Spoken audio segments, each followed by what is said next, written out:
Alô, amigos, alô, turma, um grande abraço a todos vocês ligados aqui no canal Atenção Vascaínos. É o nosso Boletim AV, excepcionalmente porque hoje, dia de jogo, normalmente não temos nenhum tipo de informativo à tarde.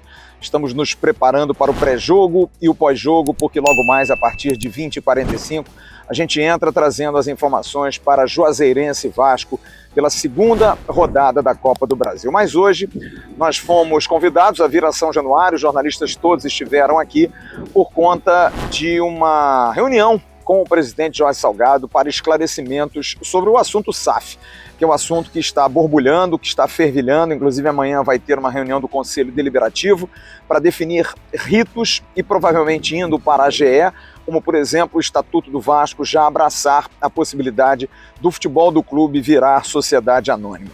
Mas a parte disso, muitas dúvidas num bate-papo informal e depois de uma entrevista coletiva, como por exemplo, os 70 milhões que já chegaram estão sendo usados para pagamentos, também vão servir para o futebol? O aporte de 700 milhões, com 70 agora, vão ser investidos em 3 anos? Serão necessários esses investimentos? É uma obrigação? Como vai ser paga a dívida do Vasco? A gente vai trazer muitos detalhes, logo mais também no pré-jogo e no pós-jogo, porque a gente vai reproduzir a entrevista do presidente Jorge Salgado na íntegra. Cada jornalista podia fazer uma pergunta e a gente vai trazer todas elas. Pedindo apenas a você que entenda o áudio por conta das perguntas um pouco distante, mas o mais importante é a palavra do presidente do Vasco da Gama, que vai falar sobre SAF, sobre ritos, situações que causam muita dúvida, futebol, investimento no futebol e também sobre outros temas, como por exemplo a Liga Nacional. Vamos então ouvir o presidente do Vasco, Jorge Salgado. Se o senhor explicasse mais ou menos em que momento nós estamos dessa constituição da SAF e se tem algum período do ano em mente para o processo se concluir. Existe alguma expectativa de vocês de quando essa última assinatura vai ser dada? Pois é, então, a gente tem 2 momentos em relação à SAF. A gente tem um momento de due diligence, que já começou, a proposta já foi formalizada, está em análise por parte da 777, eles vão ter 90 dias para confirmar ou não a proposta. Já fazia parte da proposta que a gente fez um empréstimo ponte, esse empréstimo ponte já foi realizado por eles, que é uma sinalização boa, positiva, indicativa de que essa transação vai ser realizada. Agora, como eu te falei, eles têm 90 dias para confirmar essa proposta. E também tem, do outro lado, as tratativas do ponto de vista político interno, de aprovação disso no Conselho, né? A gente tem uma pauta no Conselho para chegar até a aprovação da proposta e depois um encaminhamento para a Assembleia Geral, em que os sócios vão validar ou não a proposta. Então tem uma sequência política dentro de Conselho e Assembleia Geral para os sócios votarem e, ao mesmo tempo, tem uma diligência de 90 dias para eles confirmarem a proposta. Bom, presidente, eu queria que o senhor dissesse por que o senhor escolheu, no seu feeling empresarial, essa empresa norte-americana, diante até de outras propostas de grupos grandes, de grandes holdings, pessoas que têm aporte financeiro. Como é que o senhor chegou à conclusão de que os donos da 777 seriam os melhores parceiros para o Vasco, porque é algo que não tem volta. É assinar para tê-los como parceiro para sempre. Qual é a sua segurança de que não vai dar errado com a 777? Bom, Flávio, a gente se cercou de todas as garantias possíveis no momento de escolher o melhor parceiro. Como é que funciona isso? A gente tinha um comitê que funcionava no sentido de trazer o melhor investidor para o Vasco. A gente contactou vários investidores externos e no final a gente fechou em torno de 3 ou 4 propostas. Então, a gente tinha uma métrica de avaliação dessas propostas, do ponto de vista de qual é a melhor proposta do ponto de vista financeiro, qual é o melhor grupo, qual é, enfim, uma série de itens aí que nos levariam a decidir não aleatoriamente, mas do ponto de vista de dados mesmo, de uma métrica de avaliação. E aí a melhor proposta, sem dúvida, foi a da 777. Não houve na escolha, não houve por achar que a 777, não houve isso. A 777 cumpriu todas as formalidades e todas as qualificações para ser a melhor proposta.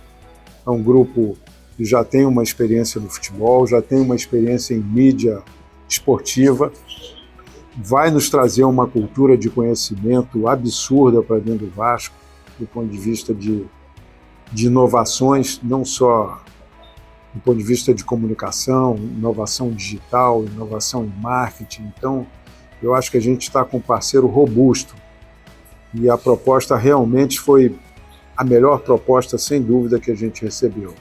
Se a gente tivesse recebido uma outra proposta melhor, eventualmente a gente não estaria com a 777. Mas não houve nenhuma proposta superior a deles. A deles, em todos os quesitos, foi a melhor proposta. Presidente, em relação ao aporte inicial que muito se fala, na verdade não é um incremento financeiro que, caso a SAF seja aprovada, esses 700 milhões, porque o torcedor fala assim, e depois de 3 anos não entra mais dinheiro? Então, se o senhor explicasse exatamente após esse incremento o que vem pela frente, o que há de projeção. Bom, a proposta contempla um aporte inicial de 700 milhões por 70% das ações da SAF. Então você vai ter inicialmente 2 sócios, a SAF e o Vasco atual, com 30%. Esse aporte de 700 milhões vai ser alocado em parte no pagamento de dívida e parte para fortalecer o futebol. Mais à frente, como você falou, se vai ter mais dinheiro, vai depender das circunstâncias, né? Pode ser que a 777 entenda que 700 milhões de investimento é pouco. Vai precisar de mais dinheiro para ser mais competitivo nesse cenário de futebol do Brasil. Então pode ser que sim, eles aportem mais dinheiro de acordo com uma decisão deles, de board, lá de diretoria deles. Mas é possível, eu vejo isso como possível. Presidente, qual é a sua expectativa para a reunião de amanhã, quinta-feira, do Conselho Deliberativo? É que seja uma reunião com aprovação tranquila, como foi a anterior? O senhor acredita que pode haver percalços em relação ao rito já proposto pelo presidente Fonseca? Ok, na minha avaliação é o seguinte: o Conselho Deliberativo é composto por 150 conselheiros eleitos e 150 membros natos. Nós temos convicção absoluta que os 150 conselheiros eleitos votam a favor do encaminhamento de propostas dessa diretoria, no caso da SAF. Então, estou absolutamente tranquilo. Em relação aos beneméritos, a gente também tem ampla maioria do Conselho de Beneméritos. Então, não vejo nenhum fantasma na minha frente em relação à aprovação dessa reunião de amanhã e das outras que virão subsequentemente. A gente tem ampla maioria no Conselho, ratificada pela última reunião do aprovação do empréstimo. E fugiu, só para tirar uma dúvida, fugiu por acaso essa precisa de 2 terços ou maioria simples? Maioria simples. Obrigado. Presidente, no caso os salários estão no dia, né, os pagamentos foram feitos, muito por conta desse empréstimo ponte, né, feito pela 777. E quais serão aí os próximos passos em relação a investimento? O que o Vasco está fazendo é pagando as dívidas com esse dinheiro que entrou. Existe a possibilidade de entrada, a partir do momento que a SAF se constituir e de fato a AGE aprovar a compra ou a venda do futebol. Quais serão os próximos passos? Dá para prometer alguma coisa em relação à Série B, a investimento no futebol ou não? A maior contratação do Vasco nesses meses será de fato apenas os salários antigos? Não existe ainda uma definição em relação à contratação futura. Ela poderá acontecer, é fato, pode acontecer. Vai depender de entendimentos entre a 777 e o Vasco. Se for necessário fazer esse investimento, a gente vai levar eles. Teoricamente, o dinheiro do empréstimo é para cobrir um fluxo de caixa. A gente tem um déficit de 120 milhões, mas também nada impede de assinado o acordo, a proposta foi aceita por eles, deles de anteciparem algum recurso para a gente investir no futebol, entendendo que isso é necessário. Então, a gente pode levar essa demanda a eles, sim, se for necessário e haver esse consenso, né? Presidente, em relação a São Januário, a essa expectativa ainda não está no acordo, mas há uma projeção de uma reforma, um investimento grande em São Januário para modernizar. Quer saber como que está isso, como está essa conversa e a expectativa em relação ao Maracanã, como que fica o Maracanã em relação. Ok, São Januário, nesse acordo, a gente conversou sobre São Januário. São Januário pertence ao Vasco, não vai pertencer à SAF, vai permanecer no Vasco. Eles entendem, como a gente entende, que São Januário é um estádio antigo, precisa passar por uma modernização. Eles estariam dispostos a fazer um investimento na modernização. Então, o estádio de São Januário certamente vai passar por uma modernização. A gente não sabe exatamente como vai ser essa parceria no momento da modernização. A gente começa alugando o estádio de São Januário para eles. Numa modernização de São Januário vai ser discutido em que condições, quais as condições vão ser negociadas nesse contrato de modernização.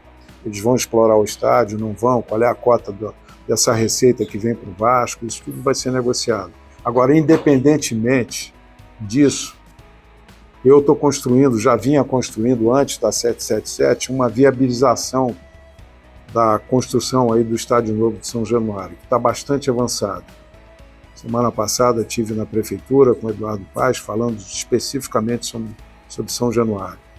Então eu já venho trabalhando nisso. É minha meta, antes de sair antes do final do mandato, dar o pontapé inicial para a reconstrução do estádio. Estou trabalhando firmemente nisso, agora com os americanos, e já vinha trabalhando isso aqui internamente. É um passo adiante importante que a gente tem que dar. Em relação ao Maracanã, a mesma coisa. A gente jogou no Maracanã a existência praticamente inteira do Maracanã, e de repente a gente não estava mais no Maracanã.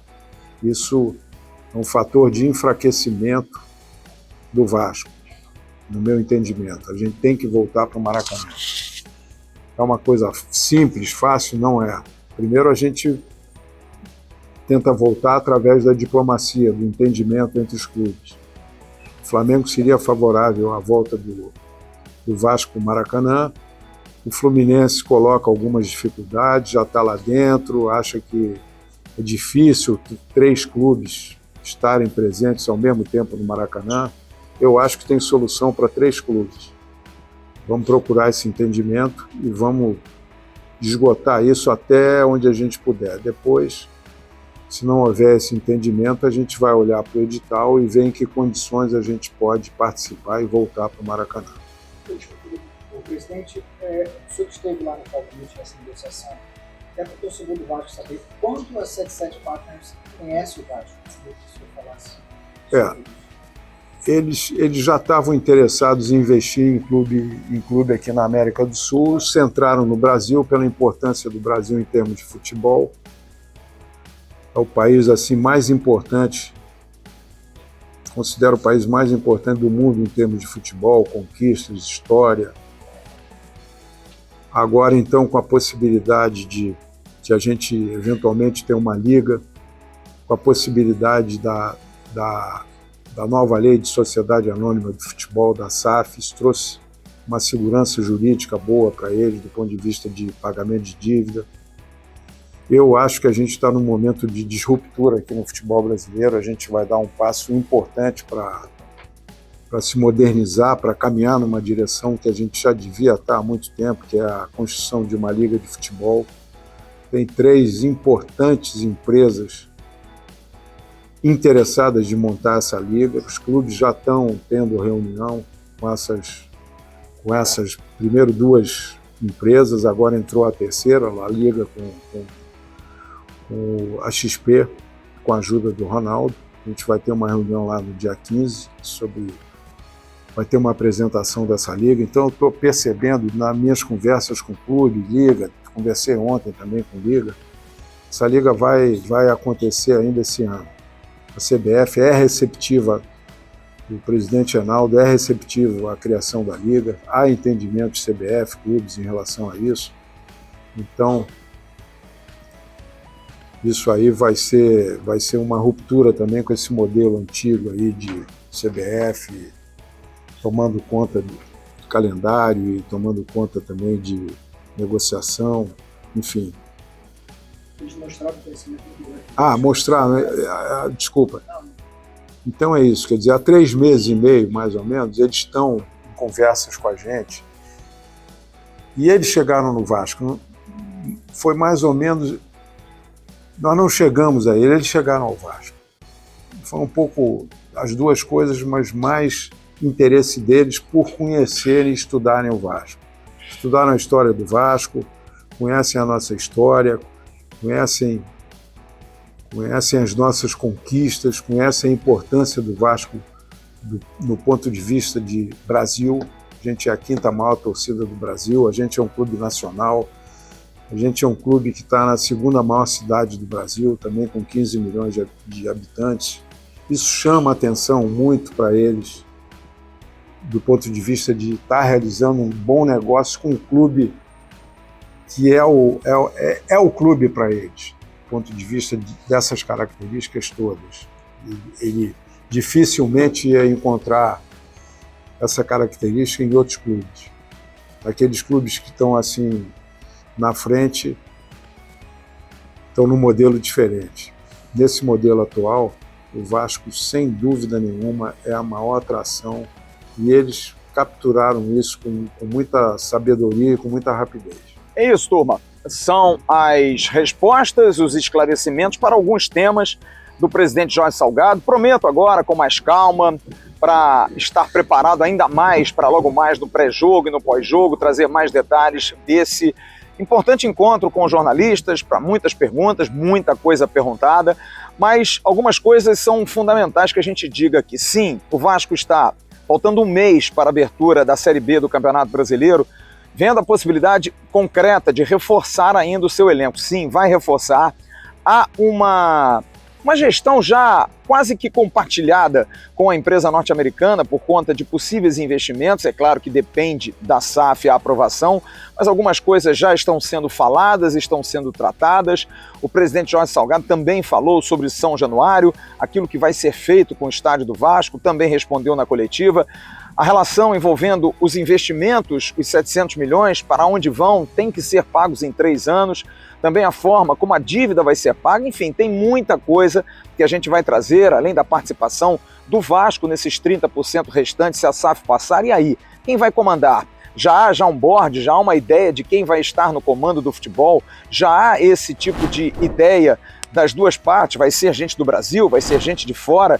Enfim, tudo isso é claro, suposição, se a SAF passar, tanto no Conselho Deliberativo como também numa possível AG. Aliás, até essa pergunta também foi colocada, e se não passar? Morre a questão SAF dentro do Vasco? Por que aceitar a 777 Partners? Enfim, tem muito assunto que você ouviu também na coletiva e a gente vai trazer mais detalhes logo mais. Eu conto com a sua audiência a partir de 20h45 no pré-jogo do canal Atenção Vascaínos e depois no nosso pós-jogo. Porque hoje a bola rola e quando a bola rola, para-se tudo. É o mais importante. Vasco e Juazeirense, segunda partida da Copa do Brasil, da segunda fase da Copa do Brasil em Juazeiro, na Bahia. Você vai ter todas as informações a partir de 20h45. Logo mais a gente se fala. Grande abraço a todos vocês. Tchau, turma.